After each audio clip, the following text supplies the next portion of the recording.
Friends, मैं एक बार फिर से आपका स्वागत करता हूं अपने channel chemistry and physics bye Rahul Roy. आज के वीडियो में हम क्लास 10th का एक चैप्टर पढ़ने जा रहे हैं जो चैप्टर नंबर 8 है, जिसका नाम है ट्रिग्नोमेट्री।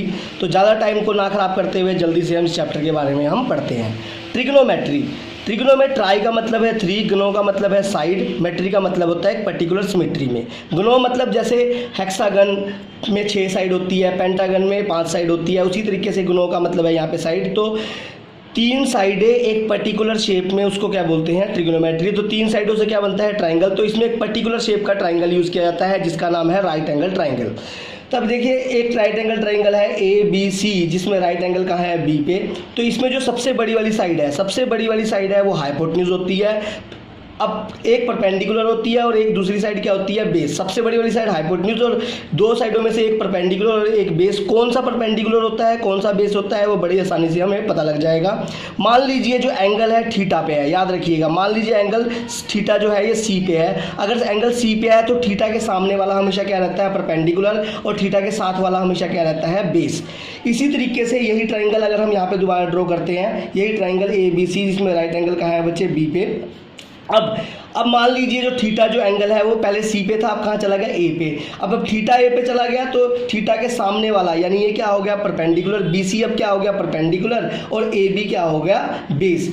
हाइपोटेन्यूज H से डिनोट करते हैं, परपेंडिकुलर को P से डिनोट करते हैं, और बेस को B से डिनोट करते हैं। तो यानी परपेंडिकुलर और बेस किस पे डिपेंड करता है? थीटा पे, लेकिन हाइपोटेन्यूज रिमेन सेम रहता है।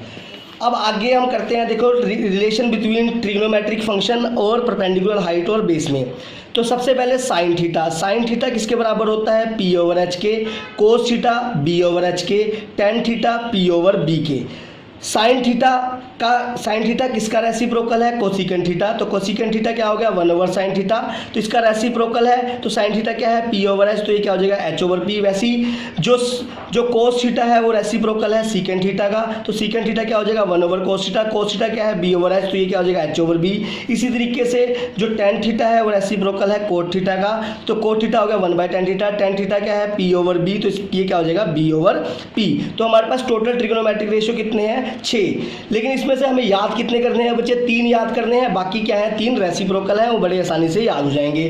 तो इनको याद करने का तरीका बड़ा ही आसान तरीका है जो मैं आपको बता रहा हूँ। याद रखिएगा, ऐसे देखिए, some people have curly brown hair through proper brushing. ये देखिए कितनी आसानी से हमें ये पूरा याद हो गया।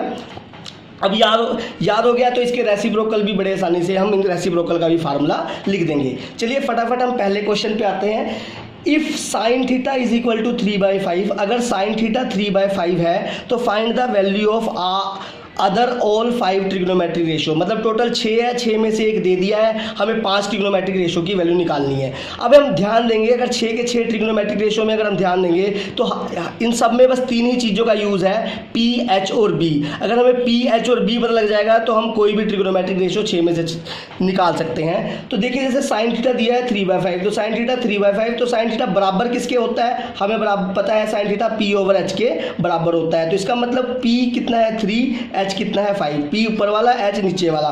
तो P पता लग गया, H पता लग गया, तो क्या नहीं पता है हमें? B। अगर हमें B पता लग गया तो हम सारा का सारा ये ट्रिग्नोमेट्रिक फंक्शन निकाल लेंगे। तो हमारा मेन काम है अब B निकालना। तो B बड़े आसानी से निकल जाएगा using Pythagoras theorem. Pythagoras theorem क्या कहती है? H का स्क्वायर बराबर है P का स्क्वायर प्लस B का स्क्वायर। यहाँ से B का स्क्वायर निकाल के यहाँ पे कैलकुलेशन करके आपको पता ही लग जाएगा बड़े आसानी से।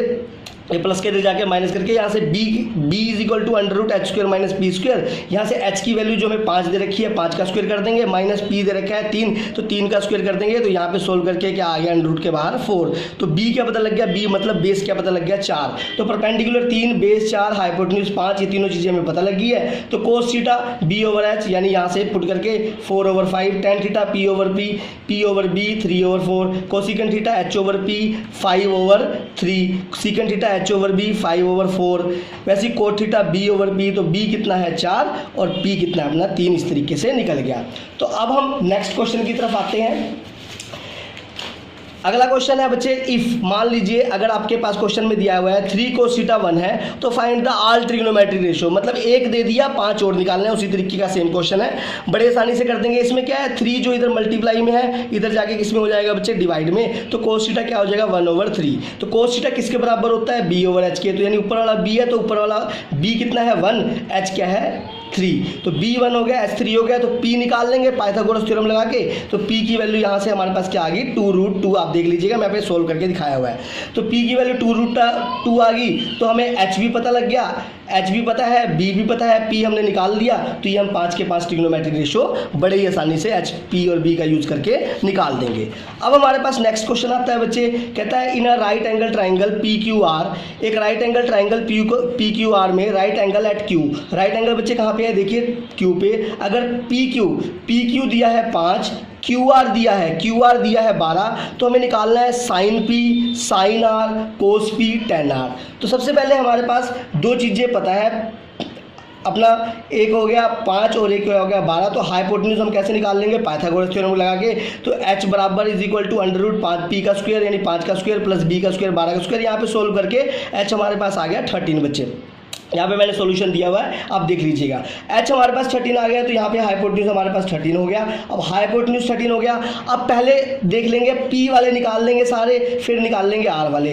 तो साइन p, अब एंगल कहाँ चला गया p पे, एंगल p पे चला गया, तो परपेंडिकुलर कहाँ हो गया सामने वाला, थीटा के सामने वाला क्या हो गया परपेंडिकुलर। अब परपेंडिकुलर क्या हो गया, अब साइन क्या होता है, साइन हमें पता है बराबर होता है p/h के, तो अगर एंगल p पे है तो p परपेंडिकुलर क्या हो गया सामने वाला, इसके सामने वाला परपेंडिकुलर हो गया 12 और h क्या है 13, वो पता लग गया। उसी तरीके से कोस p, अभी p वाले निकाल रहे हैं, अभी एंगल कहाँ पे है p पे, तो एंगल p पे है तो कोस किसके बराबर होता है b/h के, किसके बराबर होता है b/h के। अब एंगल यहाँ पे है तो बेस क्या हो गया 5 और हाइपोटेन्यूज क्या हो गया 13, तो कोस p इसी तरीके से निकल गया। अब चला गया एंगल r पे, तो हमें निकालना है साइन r, एंगल r पे चला गया तो थीटा के एंगल के सामने वाला परपेंडिकुलर, तो अब परपेंडिकुलर क्या हो गया बच्चे 5, तो साइन परपेंडिकुलर पर हाइपोटेन्यूज होता है, तो एंगल r पे है तो अब परपेंडिकुलर क्या हो गया 5, हाइपोटेन्यूज रिमेन सेम तो 13, तो 5/13 क्या हो गया साइन r। इसी तरीके से टेन r, अब एंगल कहाँ पे है r पे, तो टेन क्या होता है बच्चे, सिंपल सी बात है आप लोगों को पता है p/b,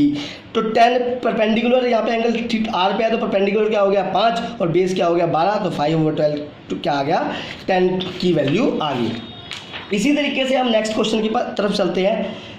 in triangle ABC in which right angle at B, एक ट्राइंगल ABC है, राइट एंगल ट्राइंगल है जिसमें राइट एंगल कहाँ पे है B पे, तो इफ़ AB 5 है और आगे दिया है BC प्लस AC, दो साइडों का सम दिया हुआ है कितना 25, तो हमें क्या बताना है cos C, tan A, cos A, cot C। तो सिंपल सी बात है, हमें मेन मुद्दा क्या है, हमें AB, BC और AC तीनों साइडें निकालनी है। अगर हमारे पास तीनों साइडें निकल गई तो हम ये निकालना हमारे लिए बड़ा ही आसान है। तो सबसे पहले हमें दिया सिर्फ क्या है AB दिया हुआ है और BC प्लस AC का सम दिया हुआ है, तो यहाँ से BC प्लस AC 25 है, तो यहाँ से इनमें से एक की वैल्यू निकाल लेते हैं, तो हमने BC की वैल्यू निकाल दी, तो प्लस का AC उधर जाके माइनस का, तो 25 माइनस AC ये फर्स्ट मान लेंगे, ये BC की वैल्यू निकल गई। अगर हम पाइथागोरस थ्योरम लगाएंगे इस ट्राइंगल ABC में, राइट एंगल ट्राइंगल है जिसमें राइट एंगल क्वेश्चन ने बताया है B पे है, तो अगर हम पाइथागोरस लगाएंगे ABC में तो ये होगा AC का स्क्वायर बराबर हो जाएगा AB का स्क्वायर प्लस BC का स्क्वायर, ये देखिए लिखा हुआ है। इसके बाद हमें वैल्यू पुट करनी है AC को AC रहने दीजिए, AB कितना दिया है 5, तो 5 का स्क्वायर प्लस BC की वैल्यू हमने फर्स्ट से निकाल ली है, देख लेंगे।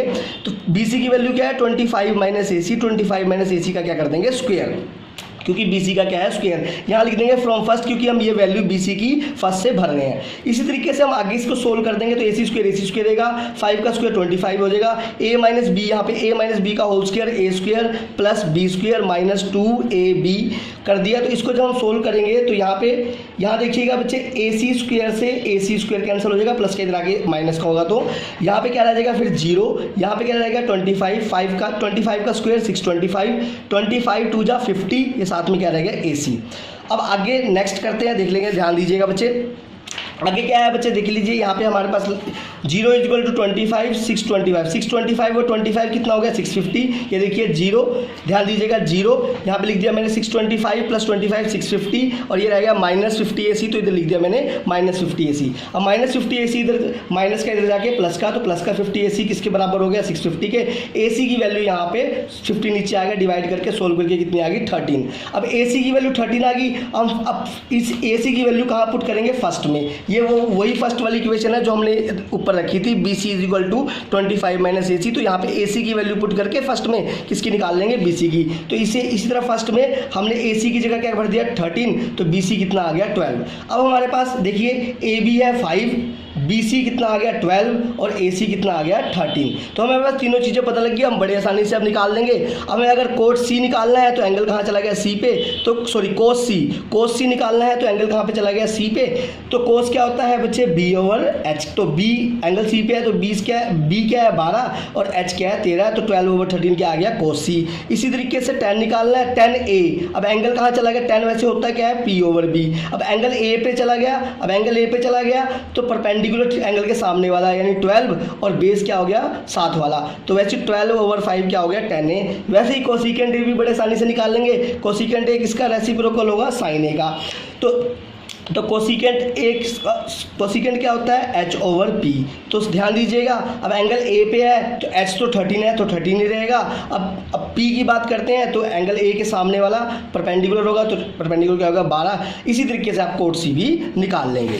नेक्स्ट और लास्ट क्वेश्चन मैं यहाँ पे आपको कराने जा रहा हूँ। कहता है एक राइट एंगल ट्राइंगल है ABC, जिसमें से राइट एंगल कहाँ पे है, C पे है। और गिवन क्या है, इफ sin A बराबर है sin B। याद रखिए गिवन है ये, अगर sin A बराबर है sin B तो हमें प्रूव करना है एंगल A बराबर है एंगल B के। ये बड़े आसान है, बड़े आसान तरीके से मैंने कराया है। जो NCERT की बुक है, जो CBSE की बुक है, उसमें थोड़ा सा लेंथी करके दिया हुआ है, तो ये आपको तरीका बड़ा ही आसान लगेगा।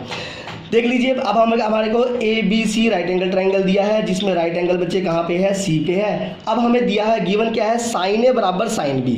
अब देखिए पहले sin A की वैल्यू पुट करते हैं। अब sin A देखिए, ध्यान दीजिएगा, sin A यहाँ से देखते हैं, sin A क्या होगा, sin A क्या होगा, एंगल कहाँ पे चला गया बच्चे A पे। जब एंगल A पे चला गया तो परपेंडिकुलर क्या होगा BC, परपेंडिकुलर क्या हो गया बच्चे BC, और हाइपोटेन्यूज क्या रहेगा AB, क्योंकि जो साइन होता है वो पता ही है आपको P/H होता है।